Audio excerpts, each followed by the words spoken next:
पाकिस्तान के प्रधानमंत्री शाहबाज शरीफ ने यूएन में एक भाषण दिया। शाहबाज ने यूएन के मंच पर 10 बार कश्मीर का जिक्र किया।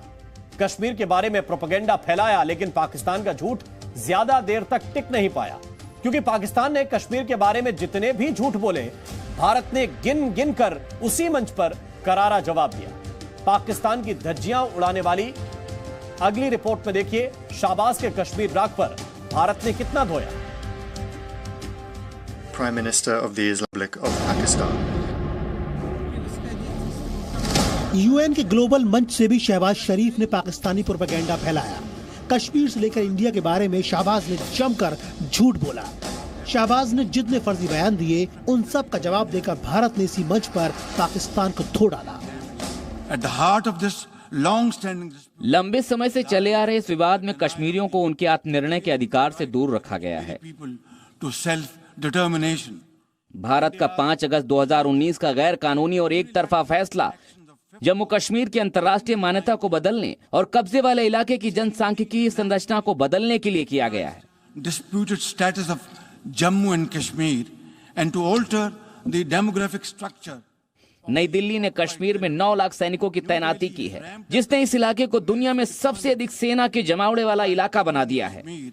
To 900,000 troops, thus making it the most militarized zone in the world. It is regrettable. ये अफसोस की बात है कि पाकिस्तान के प्रधानमंत्री ने इस मंच का इस्तेमाल भारत के खिलाफ गलत आरोप लगाने के लिए किया है। उन्होंने ऐसा अपने देश की करतूतों को छुपाने और भारत के खिलाफ अपने कदम को सही ठहराने के लिए किया है, जो दुनिया को मंजूर नहीं है। पाकिस्तान का फ्रस्ट्रेशन देखेंगे तो हैरान रह जाएंगे। शहबाज शरीफ को अपने मुल्क की बात रखने के लिए पहला मौका मिला, लेकिन पाकिस्तान के पीएम ने अपने भाषण में 10 बार कश्मीर और 9 बार भारत का नाम लिया।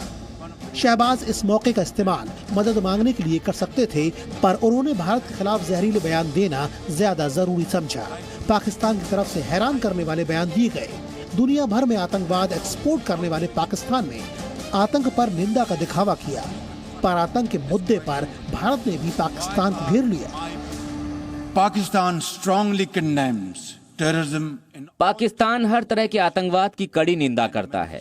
आतंकवाद का कोई धर्म नहीं होता, यह हठ धर्मिता पर आधारित होता है, जो गरीबी और बेरोजगारी से भरा होता है। Dogma, fueled by poverty, unemployment, deprivation, injustice. वंचित होना, अन्याय, अज्ञानता और निहित स्वार्थ से भरा होता है। Pakistan is the principal. Pakistan आतंकवाद का मुख्य शिकार रहा है। आतंकवादी हमले की वजह से 80,000 से ज्यादा मौतें और $150 अरब का आर्थिक नुकसान हमें हो चुका है। $1 billion in economic losses due to terrorist attack.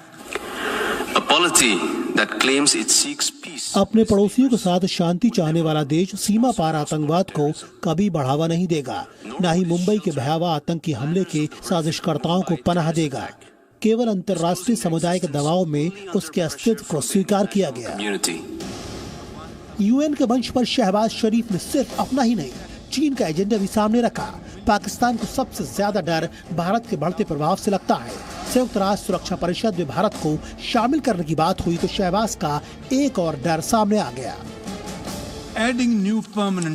नए स्थायी सदस्यों को जोड़ने से परिषद के फैसले लेने में मुश्किल होगी और ये परिषद के प्रतिनिधित्व की कमी को और बढ़ाएगा और विशेषाधिकार का नया केंद्र बनेगा, और इससे सदस्य राज्यों की संप्रभु समानता के सिद्धांत का उल्लंघन भी होगा। शहबाज शरीफ पाकिस्तान के प्राइम मिनिस्टर बनने के बाद पहली बार यूएन के मंच पर आए। पाकिस्तान का पक्ष रखने के लिए फर्जी बातें कही, लेकिन मंच से उतरते ही पाकिस्तान के पीएम घुटनों पर आ गए। जी मीडिया से एक्सक्लूसिव बातचीत में शहबाज शरीफ ने भारत पाकिस्तान के बीच बातचीत का राग छोड़ दिया।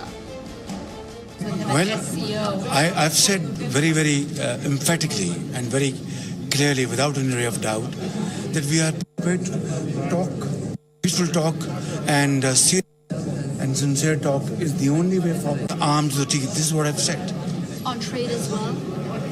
Everything, but the burning issues, they have to be resolved without attending to those issues which have led both the countries to war in the past 70 years.